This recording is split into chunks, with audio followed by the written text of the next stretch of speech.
retour pour une nouvelle interview sur le plateau d'Acheter Louer TV avec l'aide de nos partenaires Rentabilimo, MGI et Prominvest. Mon invité, c'est Gilles Ricourt de Bourgie. Bonjour.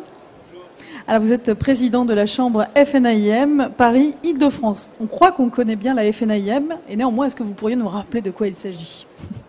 La FNAIM, c'est la Fédération nationale de l'immobilier. Donc c'est une grande fédération, un syndicat professionnel qui couvre 12 000 entreprises quand même en France entière.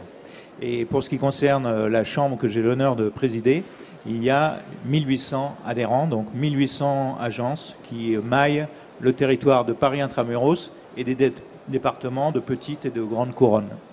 Alors une actualité, vous avez lancé à l'occasion de ce salon de l'immobilier de la Porte de Versailles un outil innovant. Alors c'est une carte interactive du logement francilien avec 2 critères seulement, le nombre de pièces et le prix du logement. En quoi ça consiste ? Oui, c'est effectivement une grande nouveauté. Donc cette carte interactive, en fait, c'est un observatoire des prix sur la région francilienne. Et son originalité, c'était un petit peu de sortir d'un discours classique, trop convenu, qui consiste à évaluer un bien au prix au mètre carré.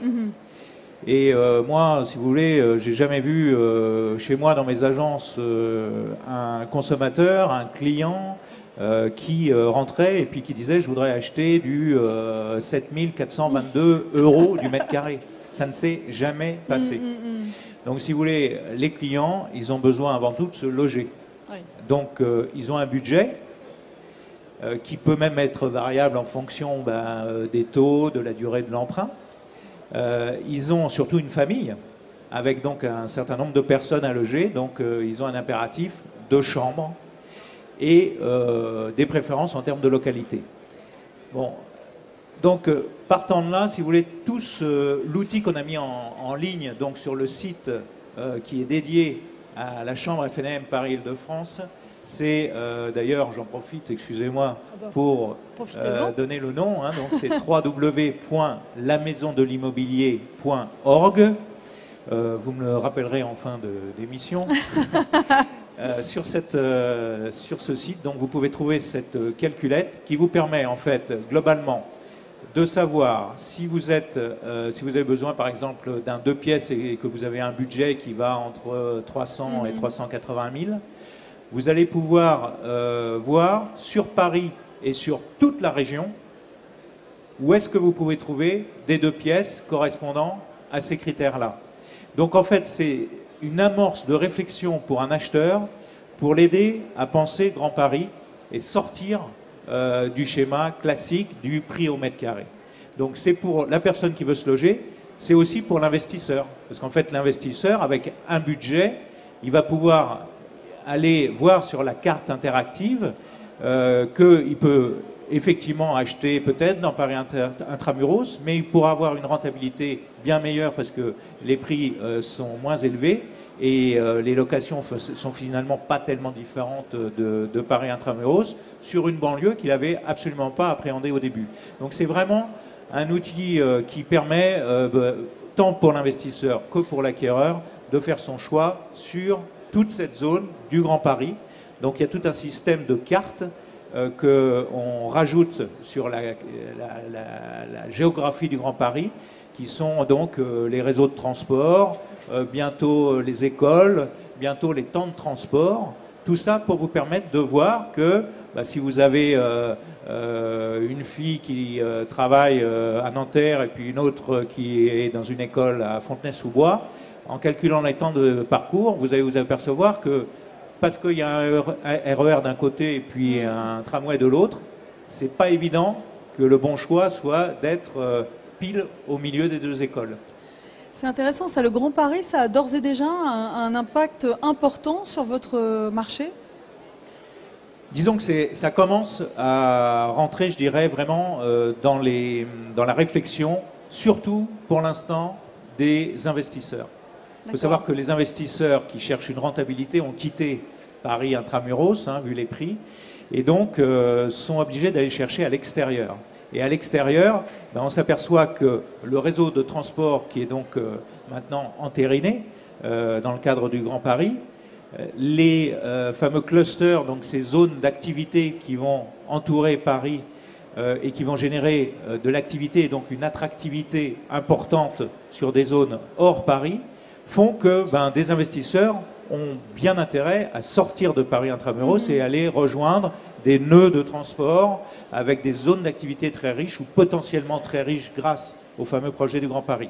Donc pour répondre à votre question, oui, au niveau des investisseurs, c'est quelque chose qui commence à être pris en compte tout à fait. Et même maintenant, pour les acquéreurs et les locataires, il est clair qu'on ne peut pas promettre à tout le monde de vivre dans Paris intramuros, c'est absolument impossible. Donc, ils sont obligés de sortir pour être logés de Paris et là, prendre en compte tout ce qui se passe en termes de développement sur les transports notamment et les projets de construction, puisque là aussi c'est extrêmement avancé. Vous avez donc la territorialisation des offres de logement maintenant dans toutes les communes autour de Paris. Donc vous savez, sur les 70 000 logements qui vont être construits tous les ans pendant 10 ans, eh bien vous savez, commune par commune maintenant, où est-ce que ces logements vont être construits. D'accord, donc il faut quand même regarder avec attention ces informations-là. En plus, effectivement, 8 000 € du mètre carré en moyenne dans Paris, c'est ça? Donc ça reste quand même extrêmement élevé. Oui, ça reste élevé. Là aussi, faut savoir relativiser. Hein. Et la cartographie là, dont je parlais, elle est intéressante. On s'aperçoit que Paris, c'est 105 km². Quand vous comparez à Londres, c'est 1600 km². Rome, c'est 900 km². Ah oui. Berlin, c'est 600 km². Donc, si vous voulez, vous comparez ce qui n'est pas comparable.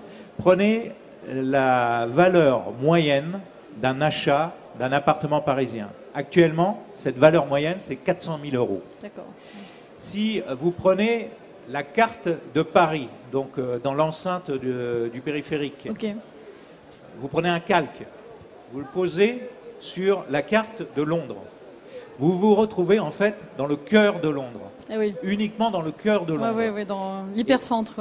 Dans l'hypercentre. D'accord. Et le seul problème, c'est que le prix moyen dans l'hypercentre de Londres, c'est pas 400 000 €, c'est 1,5 million. Ouf. Donc vous voyez, effectivement, Paris est cher, mais c'est parce qu'on parle d'un Paris extrêmement petit qui correspond en fait à l'hypercentre de nombreuses métropoles européennes et mondiales. D'accord. Un mot sur le marché, le nombre de transactions a diminué fortement en 2012. Comment ça s'est passé ce premier trimestre 2013 ? Alors, premier trimestre 2013, je dirais qu'il confirme la légère baisse qui était apparue sur les derniers mois de 2012. Nous, à la FNAIM Paris-Île-de-France, on prévoit une baisse de l'ordre de 5% sur l'année 2013 par rapport à l'année 2012. Et on est dans ce chemin-là pour arriver, je pense, autour de 5%. Et à l'intérieur de ces 5%, c'est une moyenne. Vous avez des prix qui restent stables. Et puis vous avez effectivement des prix qui correspondent à des biens qui avaient été très largement surévalués ces dernières années et qui, petit à petit, baissent. Quel intérêt pour un client, acheteur ou vendeur, de franchir la porte d'une agence du réseau FNAIM? Quelle est la valeur ajoutée? La valeur ajoutée, si vous voulez, c'est que moi je pense que acheter ou louer un appartement, ça se fait pas, c'est pas un bien de consommation, ça se fait pas comme ça. Donc il faut choisir son agent immobilier. Et choisir son agent immobilier, ça veut dire effectivement, au-delà d'un premier contact par le web, il faut aller à la rencontre de quelqu'un. À la rencontre de quelqu'un qui va vous proposer une vraie analyse, qui connaît un marché, qui a des outils pour tenir un argumentaire. Et voilà. Donc vous avez des agences qui se forment, vous avez déjà des agences qui ont une obligation de formation, et notamment à la FNAIM, vous avez une obligation de formation, c'est dans le cadre de notre code d'éthique et de déontologie. Et c'est une chose qui, actuellement, n'est pas la pratique partout. Ce qu'on espère, c'est que dans le prochain projet de loi Duflot, là, qui va être débattu devant les assemblées à la rentrée prochaine, au mois de septembre, on pense qu'il va y avoir une création d'une commission supérieure des professions immobilières, où là, tous les professionnels de l'immobilier seront obligés de suivre une formation. Je pense que c'est une très bonne chose et c'est ce que le consommateur a besoin. D'accord. Alors justement, dernière question, on va rappeler l'adresse internet de ce fameux service que vous proposez avec cette carte interactive. Tout à fait. Donc rendez-vous sur www.lamaisondelimmobilier.org. Voilà, vous l'avez rappelé, c'est fait. Merci. Merci beaucoup Gilles Ricourt de Bourgie d'être venu sur notre plateau. Au revoir. Et merci à vous pour votre attention. À tout à l'heure pour d'autres interviews, des tables rondes et le journal de l'immobilier. À tout à l'heure.